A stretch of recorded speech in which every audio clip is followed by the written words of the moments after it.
As you can see, I'm not in the backyard today. So today I'm going to show you a video of setting this up and how to set these up solo. Now there is still a fair bit of wind blowing, so I went down to the one of the local parks here and I found a nice little spot that's got some nice green grass. Just behind me is the Burnett River. And what we're going to do now is I'm going to show you how this is put up solo when you're on your own.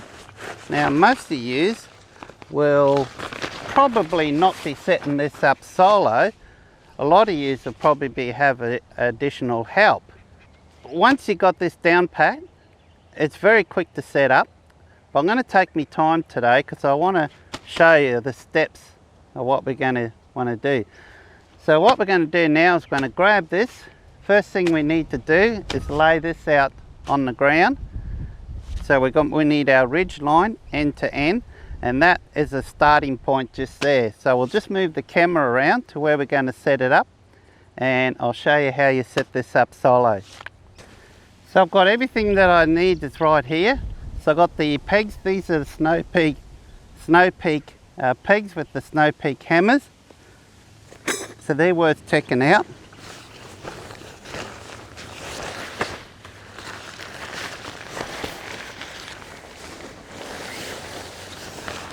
So as I mentioned before,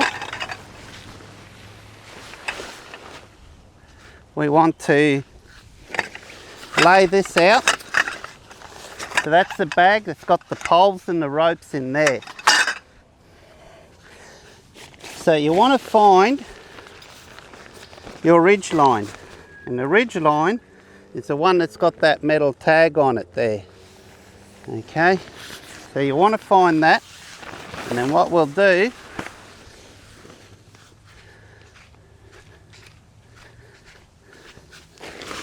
is we lay out that ridge line length like so. Okay, so now you don't need to worry about the rest. So now what we'll need to do, we'll now get the poles out. And as I mentioned before, with these poles, so these poles are in 4 sections. And they're 2.8 meters high. So you don't have to use all 4 sections, you can get away with 3. So if you want one end down lower,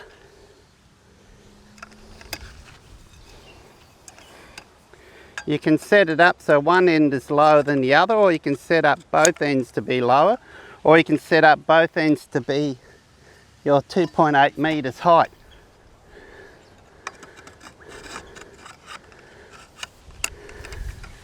So then what we do then is you want to take this pole and lay it out there on a straight line to how you want this to set up. So we'll do the same with the other pole. Now if you watch the preview video that I did on this, I filmed yesterday, I'll show you a close-up on that video how these poles go together.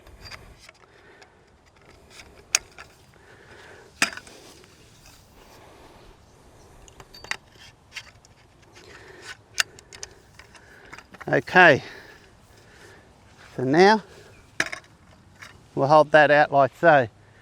Now, the next thing we do, this step is a secret, what makes it a lot easier. So next what we do is we'll get our pegs ready, grab a couple of pegs.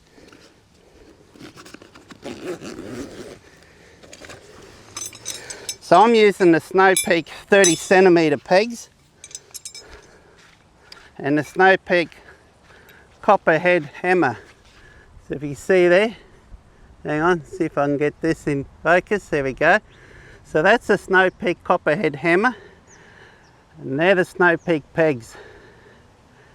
Now these pegs are very durable. These are the strongest pegs you can get in the world. So what we'll do, we'll go up this end. So now that you've got these poles lined up in a straight line, what we do then is grab this end. We're just going to move this around, okay, till it's at right angles to that. And then at the end of this pole, we're going to put a peg in.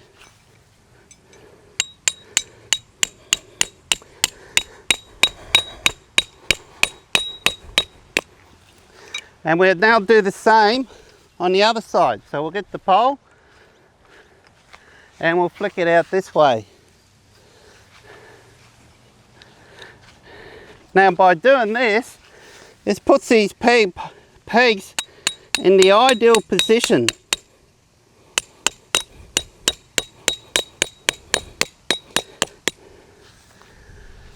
And now we'll move this back over there. So once you've done that, move the pole back where it was before with the spigot on this end. And now we'll do the same on this end here. So grab another 2 pegs.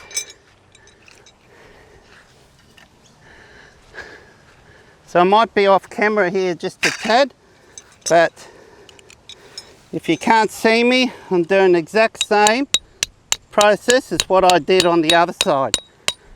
So this ground is pretty hard up this end, and that's the beauty with these.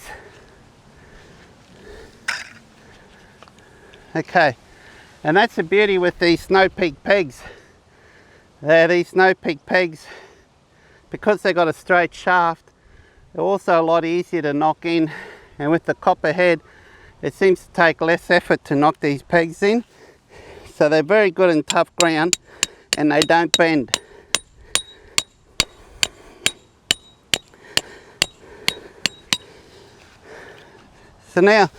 So we've got 4 pegs out,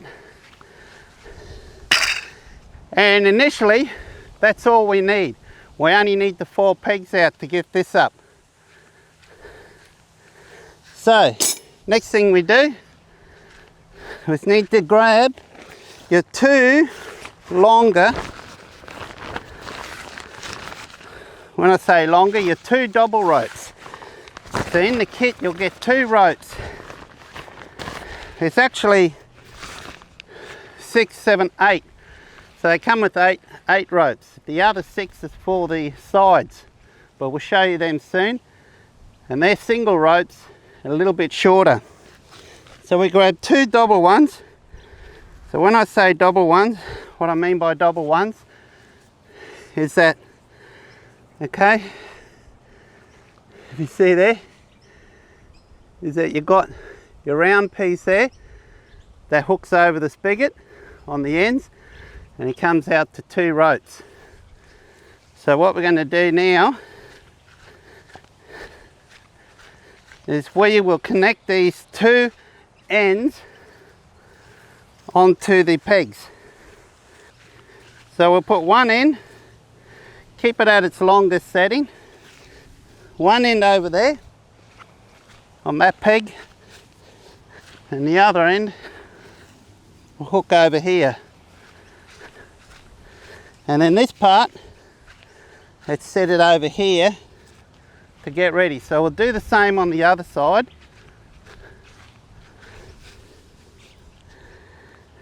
So again, as I mentioned before, like the other side, we'll put one end. Okay, so now we'll put this end over here. Now, watch closely. This is where the magic happens. So what you do now, if you had 2 people, you will have another person on the other side do the same thing. So what we'll do now is we'll grab this, put that through, that over the top, and then we'll just walk this rope up like so. Okay, now that will stay up, and we'll do the same on the other side. So just make sure it's not twisted. Murphy's Law, just as normally happens.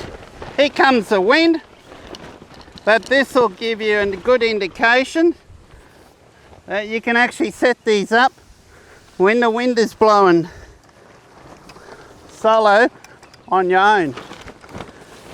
Now we'll go around and just tighten these, straighten these poles up.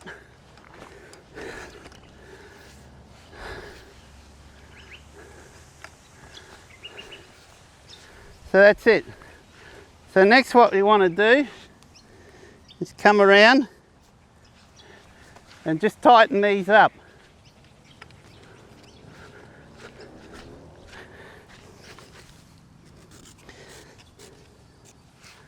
So that's not going to go anywhere.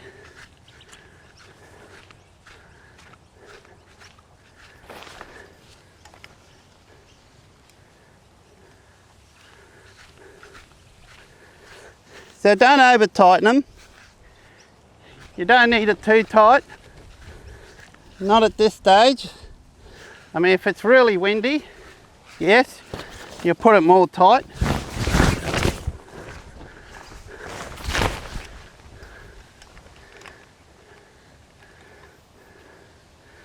So the next thing we do is we've got six ropes here. So we'll undo these ropes.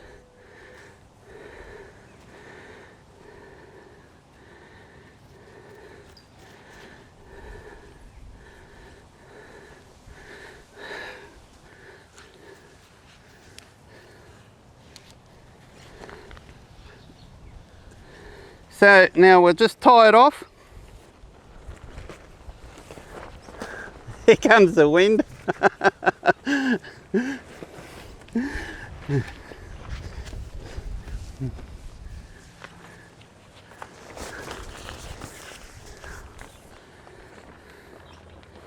So it shows you that you can set this up when there's a bit of wind blowing, so it's no issue.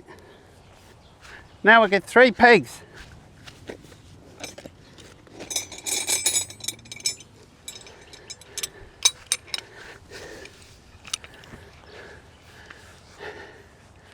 And we simply peg these out. Sorry, I said 3 pegs. My mistake. So remember I mentioned we can get away with just using 6 pegs. So we only need to hammer in an additional 2 pegs. So just excuse me back.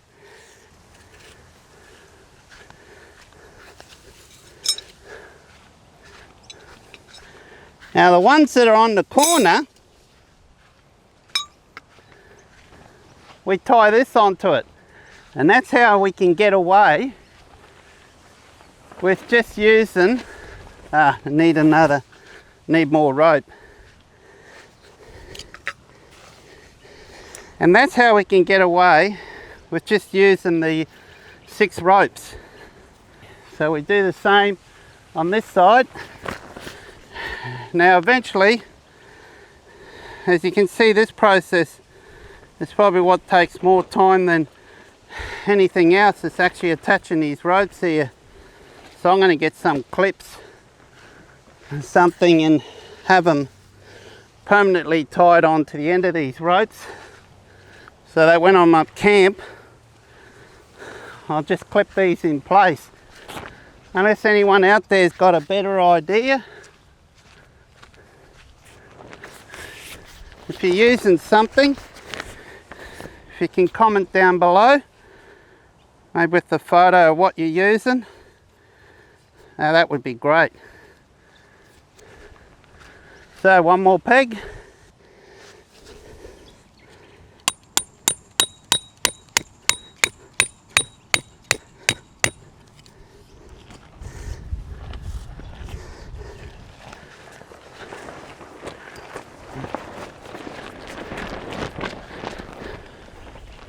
Now we'll start to pull these out tight.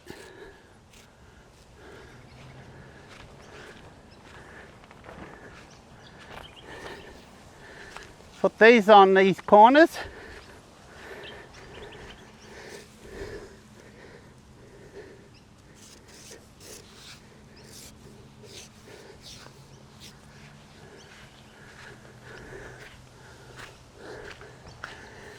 And basically, it's as simple as that, guys. So that's now 6 pegs.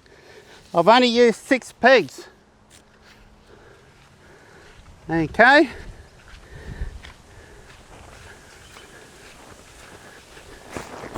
Now I haven't got this tight at all.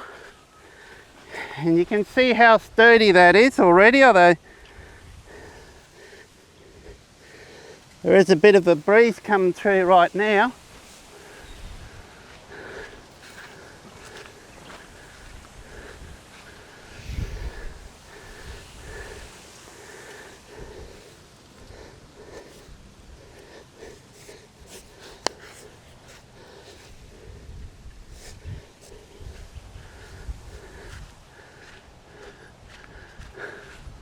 So the last thing to do now is to go around, make sure the poles are straight, and tighten these down. Now that you see this is tight, it's not going to go anywhere.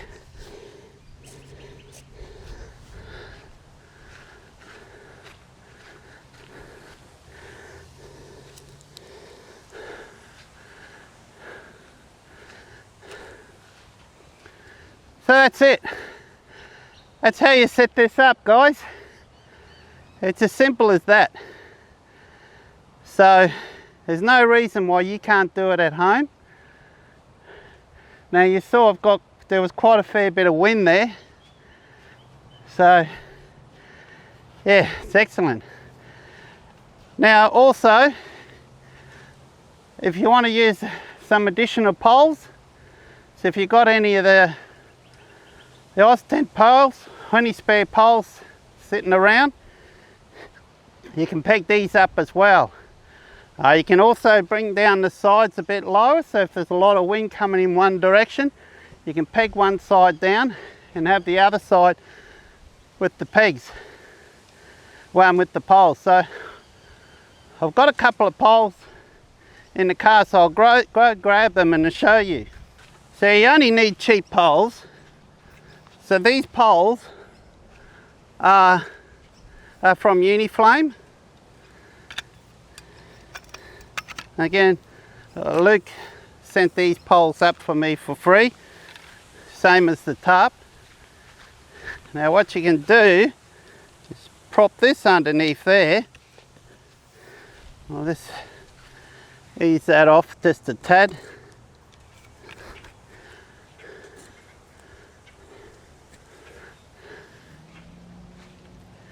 So as simple as that.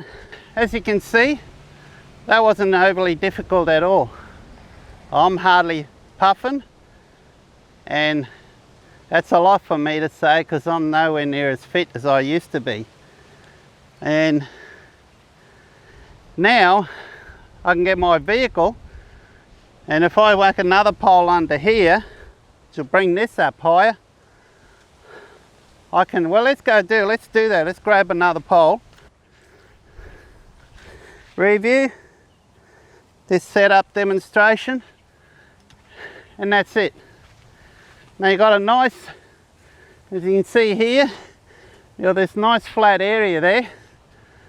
So I can back my vehicle up to there, open the door, and I've got all this shade here, and I won't need to set up my Drifta rapid wing awning, which is the 270-degree awning that wraps all the way around, because if it rains, my kitchen area will be under cover.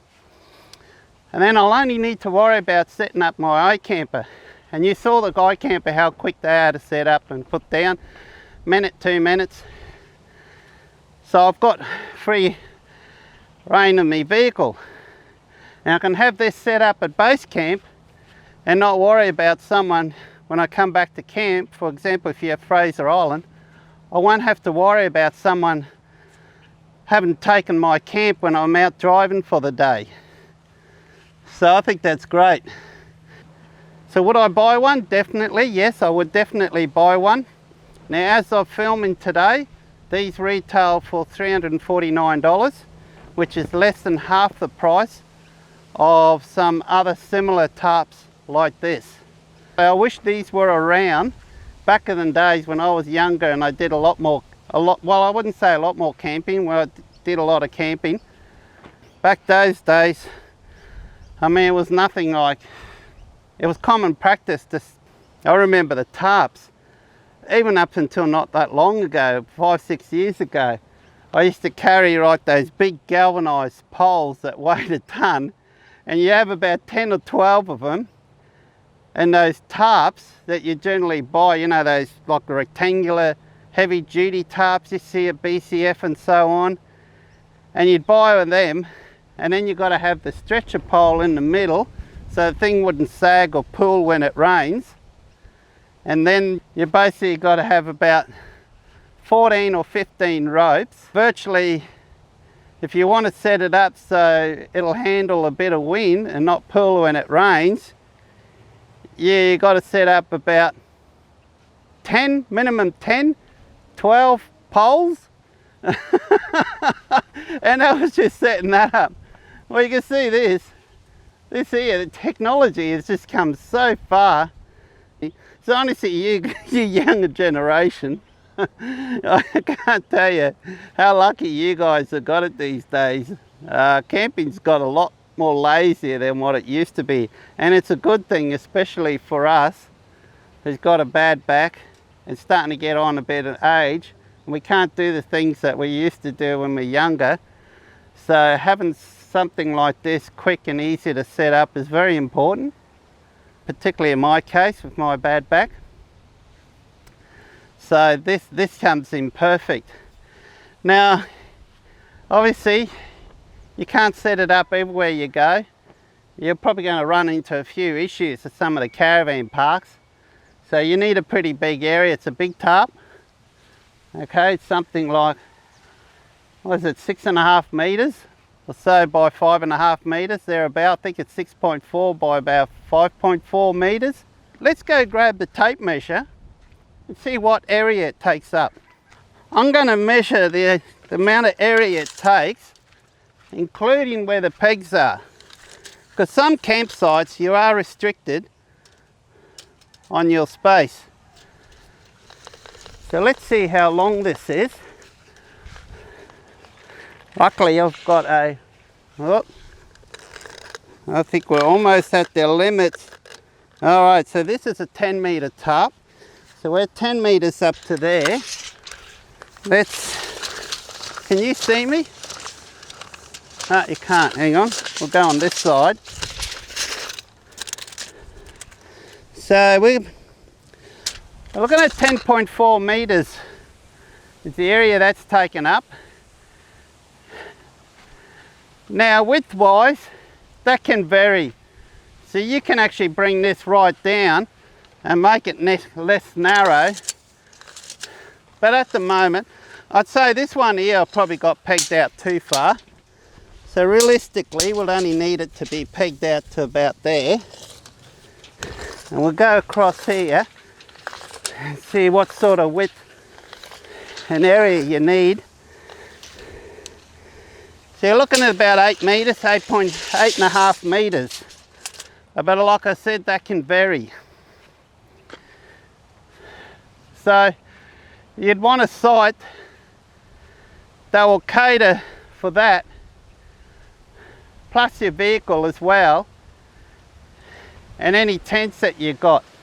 But mostly you camp with bunkers and so on, or rooftop tents, so that's the beauty of the rooftop tent.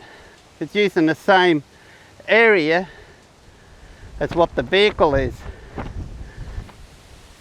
Now my setup, if I had the vehicle backed over here, so my vehicle, see if we can work out what sort of area I need, minimum. My vehicle length is, say, about 4.5 meters. So we go out under here. So let's work out 4.5 meters by about 6.5. It's go 10. Let's go 10. Yeah, I reckon you'd need, yeah, you need 10 meters. So basically, if you got a site that's about 10 meters by 10 meters, and you want to back your vehicle up into here, you'll just fit in. This rope here needs to be this peg here. I got this peg out too far that way. Needs to be out more an angle, and if that's out in the angle, you have a look how that's tightened up.